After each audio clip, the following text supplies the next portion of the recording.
All right, good morning. Riley and Van Gogh here checking in.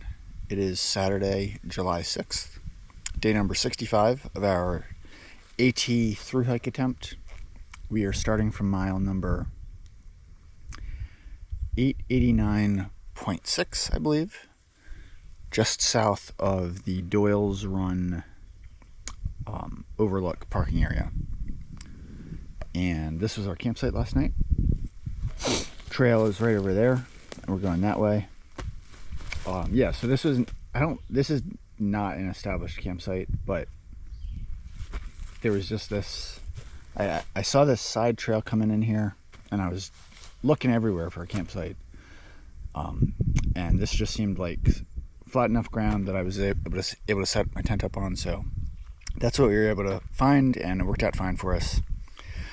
And it's not super early, but I definitely am up earlier than yesterday. I don't like to look at the time in the morning, so I don't know what time it is, but I did not go back to sleep as many times. Like, after waking up, I did not go back to sleep as many times as I did yesterday. I got up much more on the earlier side, so I would guess it's maybe like 8 or 9, maybe like 9 o'clock now, I would guess. And it doesn't feel hot, but once we get moving, we're definitely going to warm up soon. So nothing to do but to get started with the day. So we will check in later. Bye for now.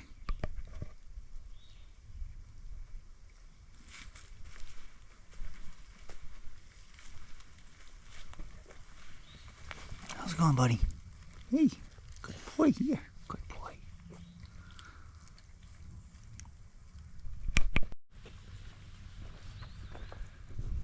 And this is the Doyle's Run, the Doyle's River overlook. And the parking area. I don't see the river though, but it's probably down there somewhere. Riley's getting his morning peas in and sniffs, and he had a bowel movement already. And I think the trail continues over here. I see a post over there that usually indicates that the trail is somewhere over there.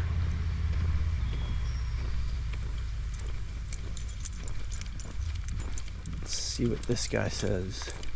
Looks like the trail continues over there, actually.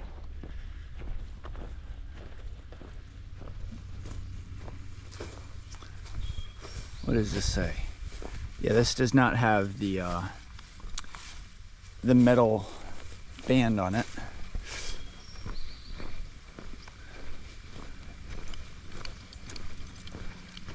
But I see a trail over here. And it looks like there's a white blaze, so we're back on track here.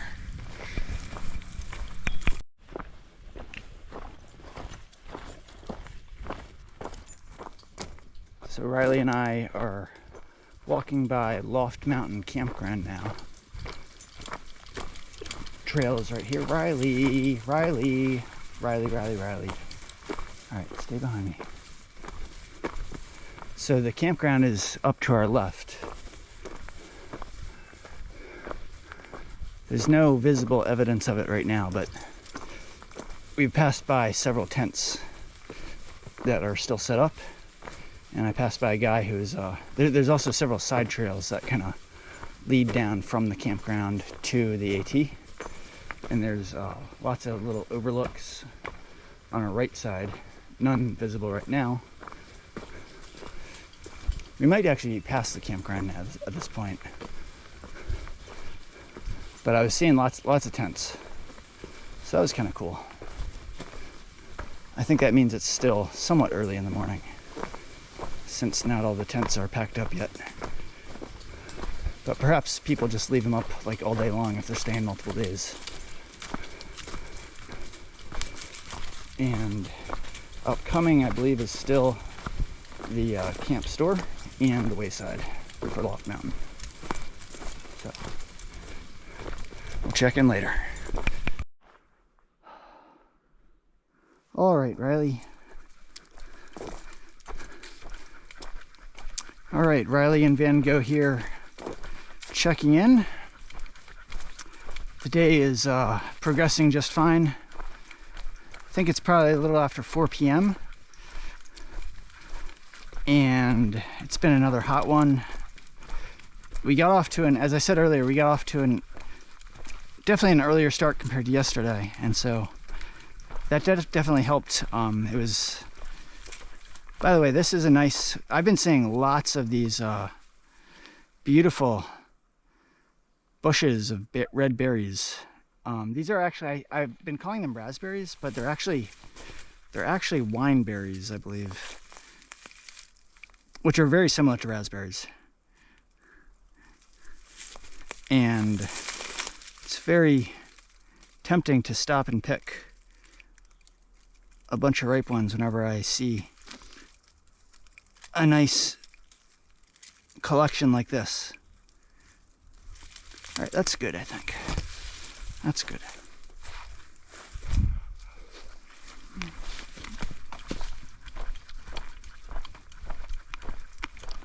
Yeah, so as I was saying, we got some good hiking in the morning, and then the day warmed up as it always does. I did not end up going into the camp store, the Loft Mountain camp store, or the Wayside. There was a side trail that was only like 70 yards that led to the camp store, but I reasoned that I really didn't need to get anything, because I have like a lot of food from our last resupply in Waynesboro, so I don't need any more food. And I was good on water too, so I didn't need to get water. So I figured we would just, and it was also like still sort of the morning time, so I figured it made sense to continue moving forward before it got too hot in the day.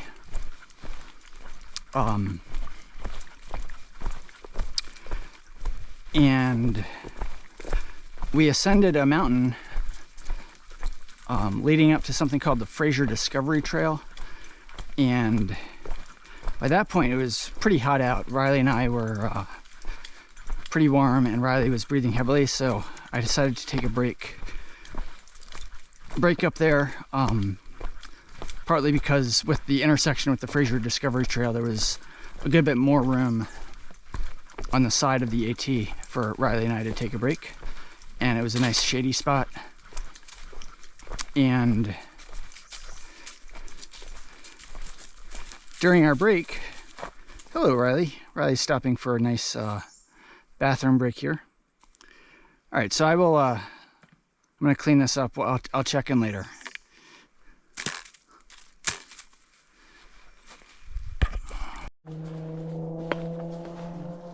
All right, Riley and I are continuing on here. So as I was saying, I really don't have that much to report, but just wanted to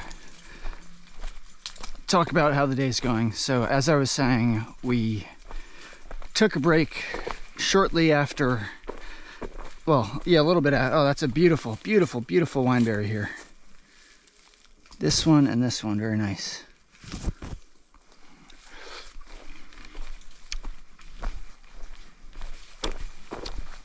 Yeah, so shortly after that side trail to the camp store, when we got to the junction with the Fraser Discovery Trail, Riley and I took a break.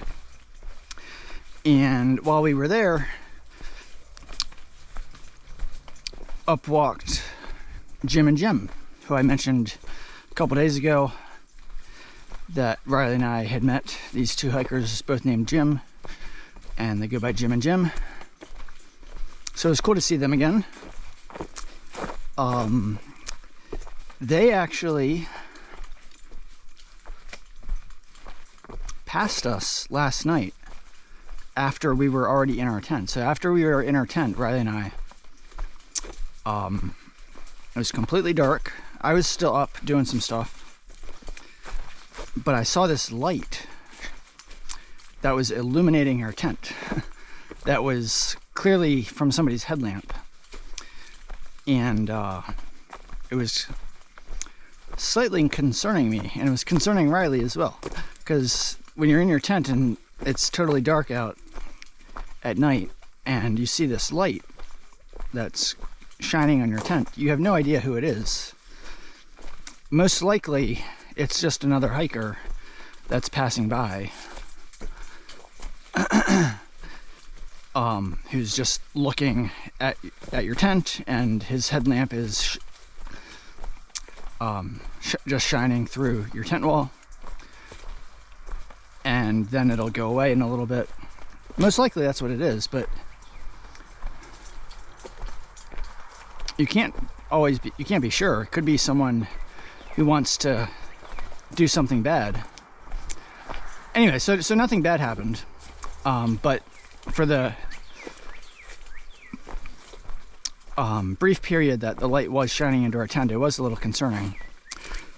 Anyway, so after talking to Jim and Jim today, I learned that it was actually Jim and Jim. They were hiking really late last night. They said they hiked until like 12:30 at night, and they ended up getting just past where I got. They got down to Doyle's Run Overlook parking area, and they pitched their tents in the grass in the overlook area, just because they didn't have any other any better option. And then they got up early this morning, and they actually went into the camp store, and so they were at the camp store when Riley and I passed by. And then when Riley and I took a break,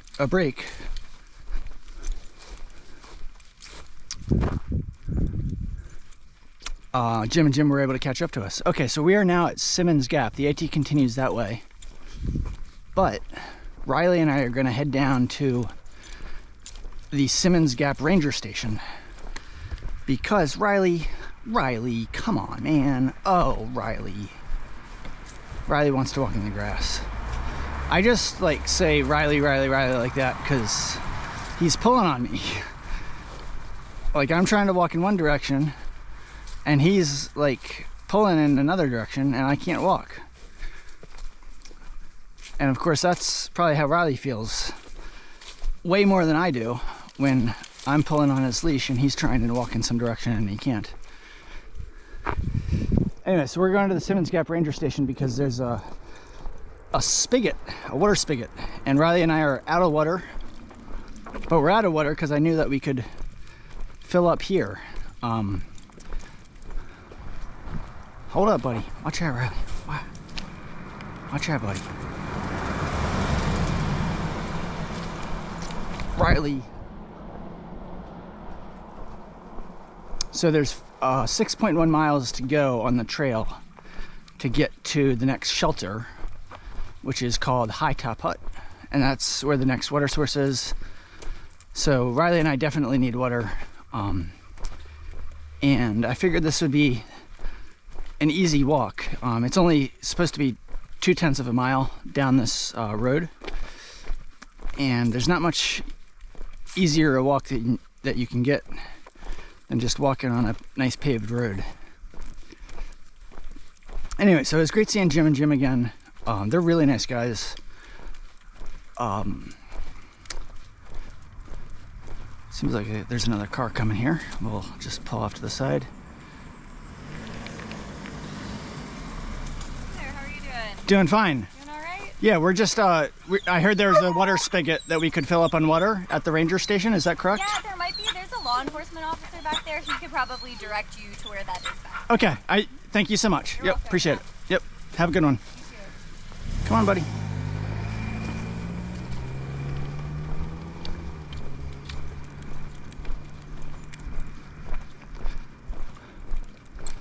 Come on, Riley.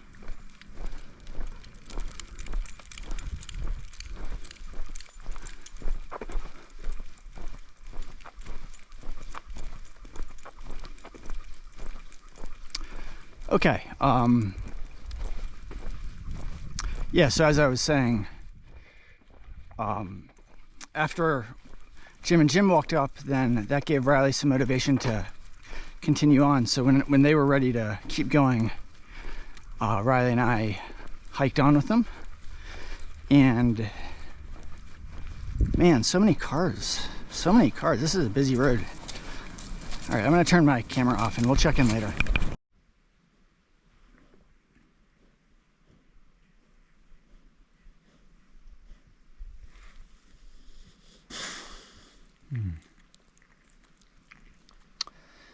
All right, so checking in again here. We are at the Simmons Gap Ranger Station now, and we have found the water spigot. And I filled up that liter over there, and I filled up this bottle here, and then I added in some of my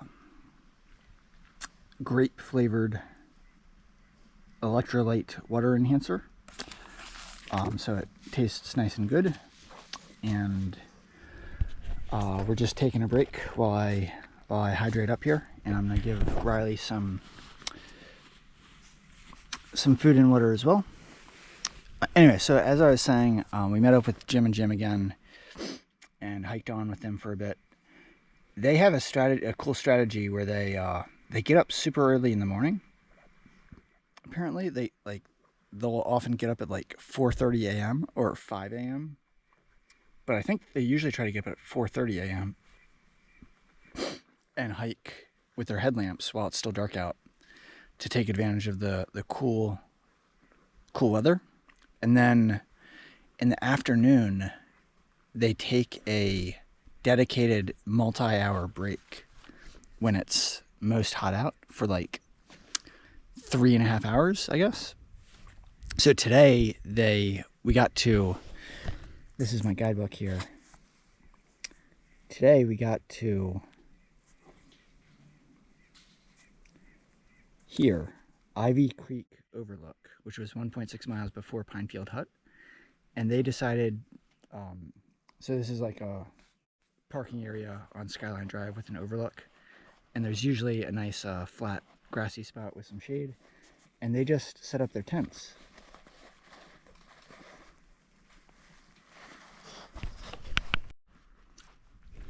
So as I was saying, at Ivy Creek Overlook, they set up their tents. We got there about 2 p.m. and their plan was to just lie in their tents and like sleep until like 5 p.m. or 5:30 p.m. I think. And then they're gonna start hiking again, and they're gonna try to get to, I think they're gonna try to get to High Top Hut, which is the same place that I'm trying to get to. Or I'm at least trying to get to High Top Hut. And yeah, their reasoning is that I got an ant just crawling up my leg. Yeah, the reasoning is just they want to avoid the hot temperatures in the middle of the day, and they don't mind hiking, or they prefer hiking in the early morning hours and in the evening and at nighttime. So that's cool. That's cool.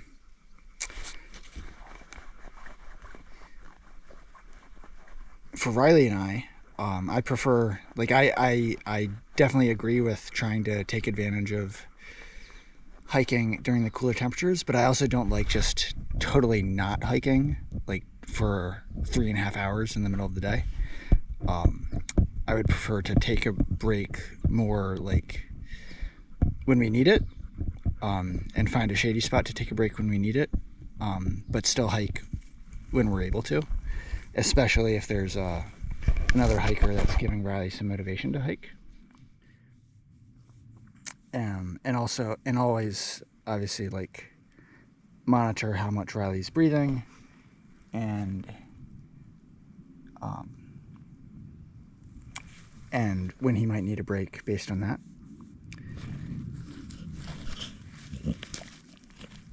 So,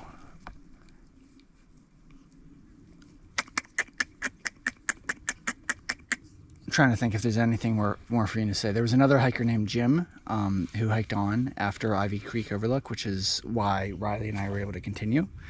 If the other hiker, so it was actually 3 Jims. There's Jim and Jim, and then there's another hiker who's doing a section hike of the Shenandoahs. He just started yesterday. His name is Jim also.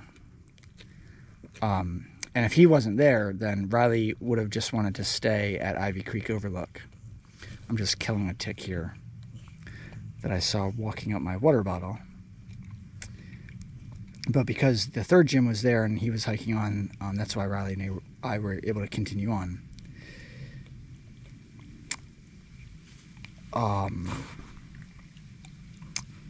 And yeah, it's definitely hot out, but it'll get cooler eventually later today.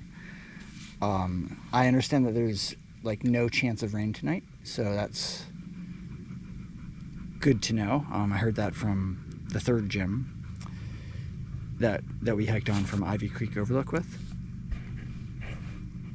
And it's good that we have water here. We're just going to hydrate however much we want to, and then make sure we carry, or I'll make sure I carry probably, I'm thinking 2 liters should be enough to get us the next 6 miles, as long as we're fully hydrated when we leave to High Top Hut. And if we're able to make it there, then I think that means we'll have done about 16.8 miles on the day. So far we've hiked about, I think 10.7 miles on the day.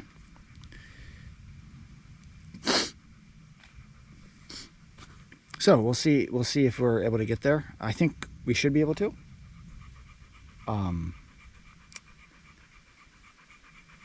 But it's still 6 miles, and that's not easy. But we have a lot of time left in the day to do it.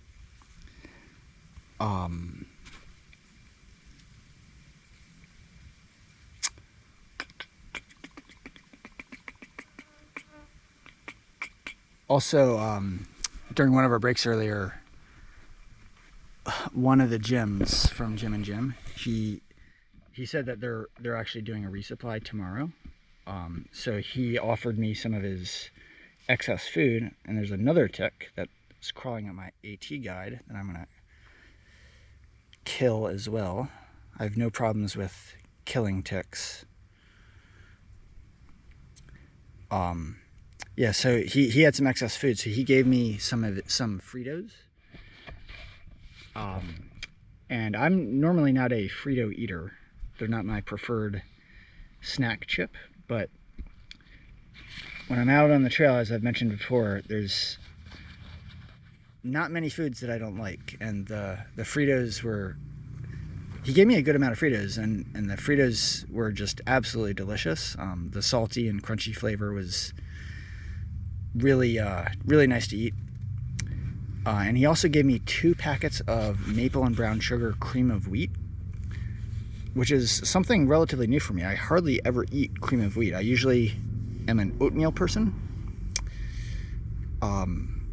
So I tried mixing some plain oatmeal with 2 packets of the maple and brown sugar cream of wheat, and I quite liked it.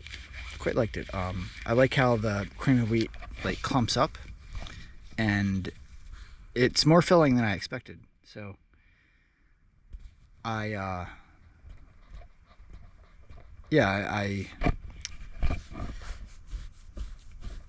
enjoyed the cream of wheat. And I was talking to the Jim who gave them to me about it, and he explained that he's not an oatmeal person, and that he's always preferred cream of wheat. And I've never even really thought about cream of wheat before. It's just not something it's just not something that I've thought of much about. But I think going forward, when I do resupplies, I will try to complement my oatmeal purchases with some maple and brown sugar cream of wheat. And that'll be a good way to get more variation in my trail diet and a little more fun. And I think I mean, based on what I experienced today, I enjoyed the taste of it. So I think it'll be a good way to get some different flavors in as well. Anyway, so Riley and I are going to finish up our break here, and we'll check in later as the day goes on. Bye for now.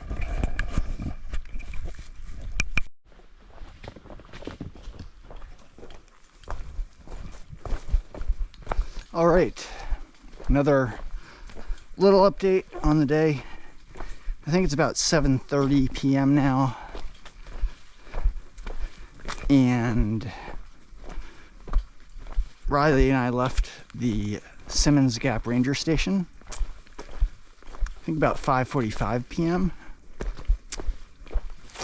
and we got back on trail, and it was still pretty hot when we left. The sun was still high in the sky, but since then the clouds have come in. This has happened, like, this is the third night that we've been in Shenandoah, and all 3 nights the clouds have come in the evening time. The first night the clouds came in and it rained heavily, and we got soaked, but it wasn't that big a deal because it didn't last super long and it was still relatively warm out. But it was heavy. The rain was still heavier than I would have liked it to be. But then last night the clouds came in again and the wind started picking up, and I was worried that it was going to start raining as well. Fortunately, it held off for the most part. It did sprinkle a little bit. And now tonight again, the clouds have come in, and if I didn't know any better, I'd be thinking that there's a decent chance of rain. But I did hear from that third Jim, who apparently he checked the weather forecast earlier in the day, and he told me pretty definitively that there is, like, basically 0% chance of rain tonight. So I'm not worried. It's just interesting that this is the third night in a row that the sky has gotten completely clouded over. There's no wind right now, so it doesn't feel at all, other than the clouds up in the sky, it doesn't feel at all like there's any risk of rain. So since leaving the Simmons Gap Ranger Station, Riley is taking the opportunity to get ahead of me. That's fine. We had about 6.1 miles to go to get to High Top Hut, and the first 3.3 miles we're ascending a mountain.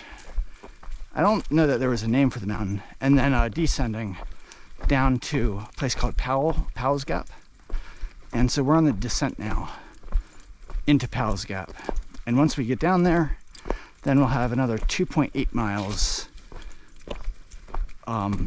of flat level to uphill. Some of it's level, some of it's uphill to get to High Top Hut.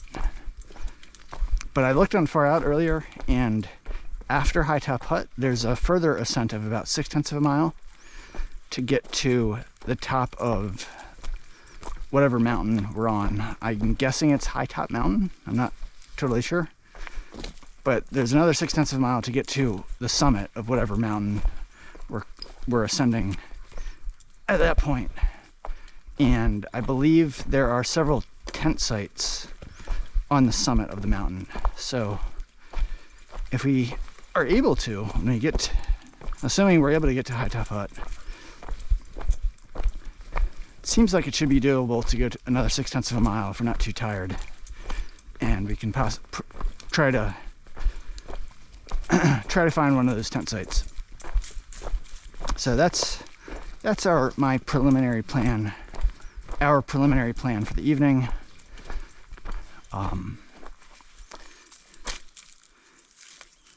Riley hydrated himself very well, so he's been peeing. This is like the 4th time he's peed since we left the Simmons Gap Ranger Station. So that's good. It's good that he's seems to be well hydrated. Also, I took the opportunity before we left to take my orange shirt off, which I'm wearing now, and dip it underneath the water spigot so it was completely drenched, and then I put it back on, and that felt very refreshing. It helped keep me cool. It's still damp, and it's still feeling cool to the touch on my upper body. Riley seems to be going very slow. Very slow. Too slow. Anyway, so yeah, the drenching of my shirt before leaving that ranger station was a good opportunity to keep myself cool as we hiked on. Normally I like to pull the front of my shirt over my head so I can get more airflow and keep my at least the front part of my body somewhat cool. But when I drench my shirt, it's actually cooler to just wear the shirt normally, so it's just fully making contact with my skin, and the damp shirt just helps keep my my core nice and cool. But now, I mean, I'm sure it's partly due to the fact that I'm wearing a drenched shirt, but it just doesn't feel hot at all. And part of that is also just due to the fact that we're in the evening now, and we're not in any direct sunlight. So all we got to do is keep hiking for a few more miles, and hopefully we'll get our tent site without having to hike too much in the dark tonight.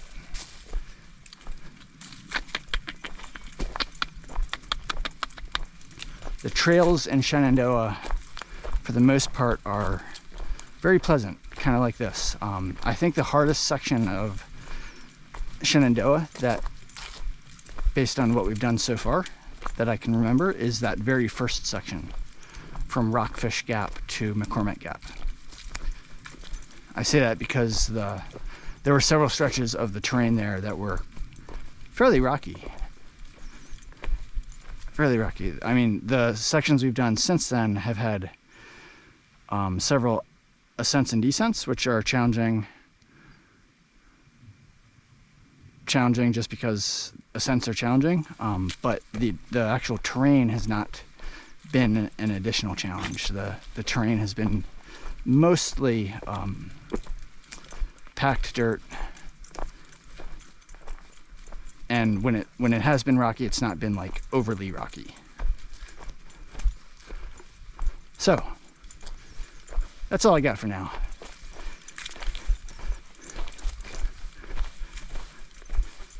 Riley's looking back at me, so we will check in later. All right, bye for now.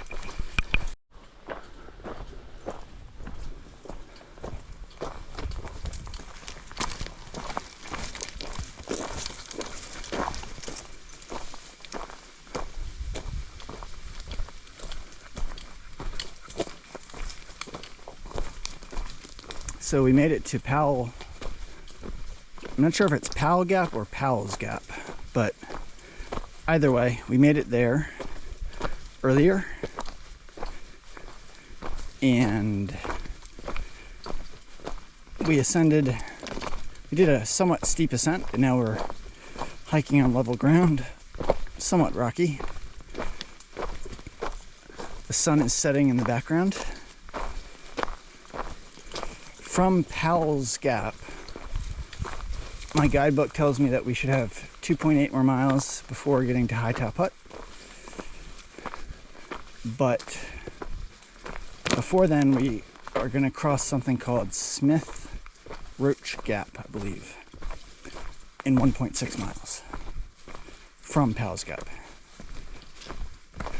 All this is like totally unnecessary information. Just information, just a bunch of numbers. The important thing is Riley and I are doing fine. We're just hiking. Riley has asked to take a few breaks. He's getting tired. Whoops. Rock just fell. But he's still doing fine. And we should be getting to a campsite relatively soon. So I'm looking forward to that. It's always nice to get to a campsite.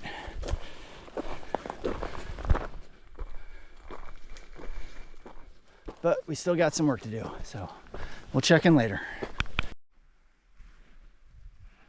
All right, we have made it to Smith Roach Gap, elevation 2620. Crossing Skyline Drive here. Not a car to be seen, nothing in the parking lot. We should have 1.2 miles to go to get to the shelter, which is our bailing off point if we want to stop there. See what the signs say here. High Top Hut Spring. It says 1.4 here. I thought it was supposed to be 1.2, but it's all right. High Top Mountain 1.9. Okay. So 1.4 miles. Riley, let me go first. Riley, let me go first. Thank you. Thank you, thank you. So, we're definitely losing the light, but we're also getting close. One of the things I don't care for about Shenandoah, I mean, Shenandoah is awesome, but like, whenever we cross Skyline Drive and we get to the either the new section of trail on the other side of the road, or just leaving the section of trail on the side of the road that we are coming from. Before getting to Shenandoah, I've kind of gotten used to there being a very good chance of there being a campsite very near a road crossing.